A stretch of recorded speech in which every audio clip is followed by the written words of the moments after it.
kasih Anda masih menyaksikan 811 Show pemirsa. Di sini dengan semakin majunya zaman, waktu semakin sedikit, semua semakin cepat dan instan termasuk makanan juga. Dan pemilihan makanan yang tidak sehat ini menjadi salah satu datangnya berbagai macam penyakit serius. Di antaranya ini ada penyakit jantung yang hingga kini masih menjadi penyakit pembunuh nomor 1 di dunia. Dan dengan pola makan yang tidak sehat, manusia dari segala usia ini bisa terkena penyakit jantung ataupun penyakit serius lainnya. Dan sejumlah selebriti Indonesia seperti Anda juga ketahui telah meninggal di usia yang muda karena penyakit jantung. Nah, benarkah penyakit jantung ini kini merambah ke kategori usia yang lebih muda? Dan bagaimana cara mencegahnya? Kita langsung berbincang dengan Dr. Isman Firdaus yang merupakan dokter spesialis jantung dan juga pembuluh darah. Terima kasih dokter sudah hadir di sini. Sama-sama. Nah dokter, ayo kita ngomongin penyakit jantung. Ini memang benarkah ada pergeseran usia begitu dokter, para penderita penyakit jantung ini? Mungkin dulu umur 40 ke atas begitu ya, sekarang paling muda berapa dokter ya? Dari data kita di rumah sakit jantung itu usia termuda yang dirawat dengan serangan jantung itu 18 tahun. Jadi rentang usia pasien jantung dari data yang kita punya 18 sampai dengan 89 tahun yang kita rawat, dan yang termuda tadi 18 tahun. Ada yang 25 tahun, dan kita saat ini sedang merawat usia 30 dan 35 tahun. Jadi memang penyakit jantung koroner sudah mulai merambah ke usia-usia yang lebih muda. Walaupun memang penyakit jantung ada yang pada bayi, tapi bayi itu ada penyakit jantung bawaan namanya. Oh iya, jadi lebih keturunan begitu ya. Nah, apa yang menyebabkan pergeseran usia ini? Terutama 10 tahun terakhir kan dokter? Ya, 10 tahun terakhir. Jadi memang akhir-akhir ini terutama gaya hidup, lifestyle ya terutama, dan juga pola makan yang menyebabkan faktor-faktor risiko dari penyakit jantung koroner itu meningkat. Yang pertama merokok ya.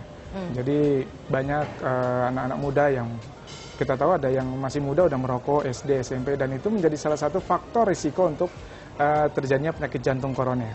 Ya, kita tahu penyakit jantung koroner. Koroner itu adalah pembuluh darah yang memberikan oksigen dan makanan ke otot-otot jantung. Nah, kalau terjadi sumbatan di situ, nah itu disebut penyakit jantung koroner. Nah, faktor risikonya yang pertama tadi merokok. Yang kedua adalah tentunya aktivitas fisik, di mana banyak anak muda yang sudah mulai gaya hidup yang dia mudah kesana kemari, kemudian sekarang ATM nggak perlu ngantri, bisa pakai SMS, nggak perlu jalan kaki lagi. Dimana rekomendasi kita seharusnya kita bisa beraktivitas 3 kali seminggu, 30 menit lamanya, berjalan 3 km.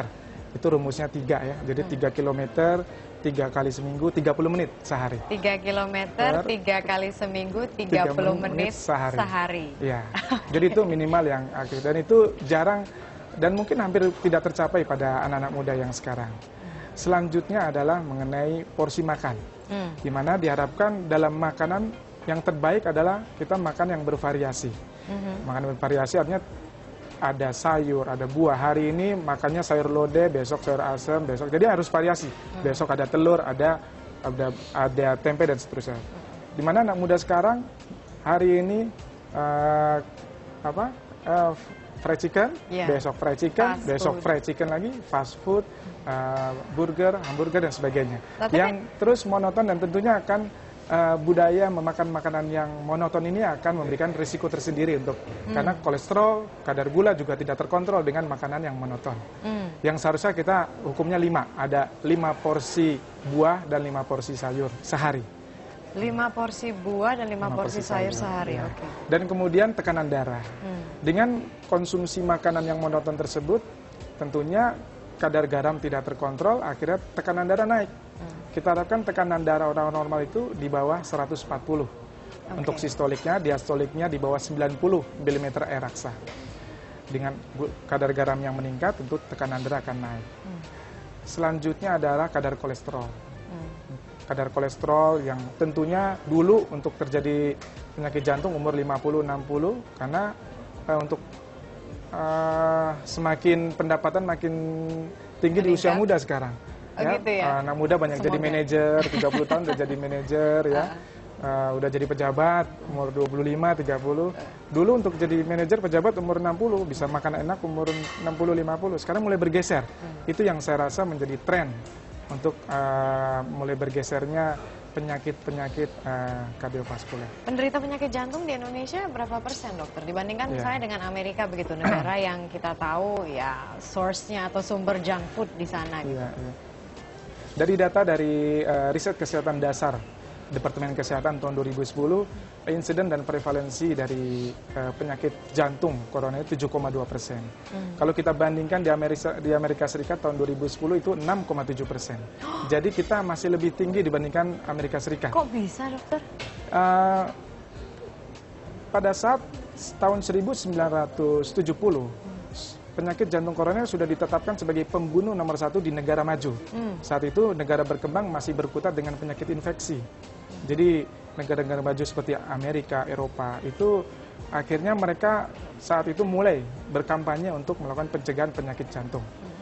Dan mulai ditetapkan menjadi pembunuh nomor 1 data WHO tahun 2000. Menyatakan bahwa penyakit jantung koroner adalah pembunuh nomor 1 di seluruh dunia.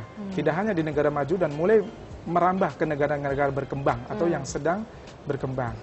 Dan akhirnya mulai tahun 2000 mulailah kampanye ke seluruh negara dan artinya negara berkembang lebih terlambat dibandingkan negara maju. Negara maju sekarang prevalensinya udah mulai menurun karena pencegahan tersebut tentu mereka lebih dini dalam program-programnya. Sedangkan di negara yang sedang berkembang baru mulai untuk program-program pencegahan penyakit. Pemerangan itu ya. Oke, nanti juga kita akan bahas ini kira-kira gejala awalnya seperti apa sih penyakit jantung. Karena kan yang kita tahu selama ini tiba-tiba penyakit jantung itu langsung menyerang, kita kolaps, either meninggal atau masih bisa diselamatkan begitu kan. Dan pemirsa juga bisa berinteraksi dengan kami tentunya di nomor telepon yang kami nanti akan sajikan. Dan juga Anda bisa mungkin memberikan pertanyaan atau komentar atau berbagi pengalaman pribadi di Twitter kami juga di @811show. Kita akan segera kembali, tetaplah bersama kami.